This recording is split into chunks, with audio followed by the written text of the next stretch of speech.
காலையில கல்லா சுத்த வரல, ஒண்ணுமே சாப்பிடலையா? உடம்பு சரியில்லையாப்பா? இப்படியேதான்ப்பா எது கேட்டாலும் பதில் சொல்லாம வானத்தையே பார்த்துட்டு உட்கார்ந்துருக்கான். நேத்து கோயில் குளத்துல மூழ்கினதுல இருந்து இவன் சரியில்லை. இதுக்குத்தான் சனீஸ்வரன் கோயிலுக்கு போக வேண்டாம்னு சொன்னேன். சனி நம்ம மணிமாறனே என்னவோ பண்ணிட்டான்ப்பா. சனீஸ்வரம் பண்ற வேலை இல்லடா. நேற்று கோவில்ல ஒரு பொண்ணை பார்த்து பின்னாடியே போனானே, அவ பண்ற வேலை. பாத்தீங்களாப்பா, அதேதான், அவளேதான். அவ இவன் மரியாதை எல்லாம் பேசாதீங்க. அவங்க உங்க மருமக. அப்படி போடுற அருவாள முடிவே பண்ணிட்டியா? அப்ப முடிச்சிட வேண்டியதான். ராஜா, நீ கேட்டு நான் எதுடா இல்லைன்னு சொல்லி இருக்கிறேன். சீக்கிரம் கல்யாணத்துக்கு ஏற்பாடு பண்ணிடுறேன். தாத்தா, இது நடக்குமா? இந்த நாகப்பம் வாழ்க்கையில நடக்காதுங்கிற பேச்சுக்கே இடம் இல்லை. இப்பவே பொண்ணு பார்க்க போறேன். கிளம்படா பூச்சி. கோயிலுக்கு போயிருக்கிற சிவகாமி வந்துட்டோம், எல்லாரும் சேர்ந்து புறப்படுவோம். முட்டா பயலுக்கு பிறந்த பயல அவ காரியத்தை கெடுத்துருவாடா. சிவகாமி அங்க போய் நம்மளை பத்தி கண்ணா பின்னான்னு சொல்லி இந்த கல்யாணத்தையே நிறுத்திடுவான். முதல்ல நாம போய் பொண்ணை பார்ப்போம், அப்புறம் நிச்சயார்த்தத்துக்கு அவளை கூட்டிட்டு போவோம். கிளம்பு. ஆமா, அதுவும் சரிதான். சம்பந்தம் பேச தட்டோட போற குடும்பத்தை பாத்துருக்கிறேன். இப்படி கட்டோட போற குடும்பத்தை இப்பதான் பாக்குறேன். என்ன கூத்து நடக்க போதோ.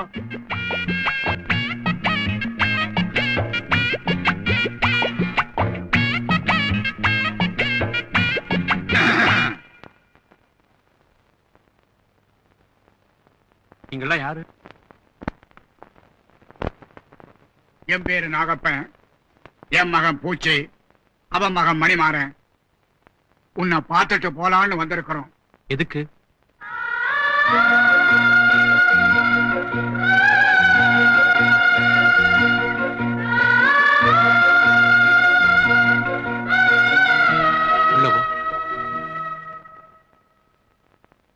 சொல்லுங்க. கல்யாணம் பேசலான்னு வந்திருக்கிறோம். யாரு கல்யாணம்? ஏன்பா, நீ திருவள்ளுவர் தம்பியா? 2 வார்த்தைக்கு மேல பேச மாட்டியா? வெட்டியா பேசுறது சங்கரையருக்கு பிடிக்காது. வெட்டாம பேசுறதுக்கு இந்த நாகப்பனுக்கும் பிடிக்காது. இது என் வாழ்க்கை பிரச்சனை. டென்ஷன் ஆகாதீங்க. ஆமாப்பா, அடைச்சி வாசிங்க. இத பாருங்க, என் பேரனுக்கு உன் பொண்ணை பிடிச்சிருக்கு. அதனால்தான் முறப்படி பொண்ணை கேட்கறதுக்கு மரியாதையா வந்திருக்கிறோம். சம்பந்தம் பேசுறதுக்கு இப்படி அருவாள் கம்போட வந்திருக்கீங்களே, இதுல இருந்தே தெரியலையா நீங்க எங்களை சேர்ந்தவங்க இல்லன்னு? இந்த பாருங்க, சாப்பிடுற விஷயத்துல உங்களுக்கு எங்களுக்கு ஒத்து வராது. சம்பந்தம் பண்ணிக்கிறது எப்படி ஒத்து வரும்? நீங்க உங்க குலத்தை சேர்ந்த பொண்ணா பார்த்து சம்பந்தம் பண்ணிங்க.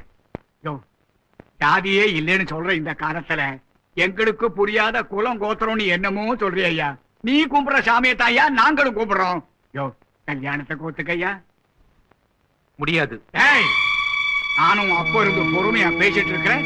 நீ முடியாது முடியாதுன்னு சொன்னா என்னடா அர்த்தம்? இன்னைக்கு 2 வாழ்க்கை பிரச்சனை. டென்ஷன் ஆகாதீங்க. இத பாருங்க, நான் உங்க பொண்ணு மேல ஆசைப்பட்டுட்டேன். அவ இங்க வாழ்றதை விட வசதியான வாழ்க்கை என்னால தர முடியும். உரம் கோத்தணும்னு சொல்லி முடியாதுன்னு சொல்லிட்டாங்க.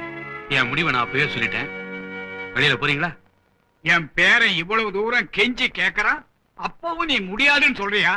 ஒரே வார்த்தை, உன் பொண்ணை கொடுக்க முடியுமா முடியாதா? வேண்டாம், அவருக்கு விருப்பம் இல்லாட்டி விட்டுருங்க. வாங்க போலாம். மணிமாறா, நீ ஆசைப்பட்டது சொன்னா கேளுங்க.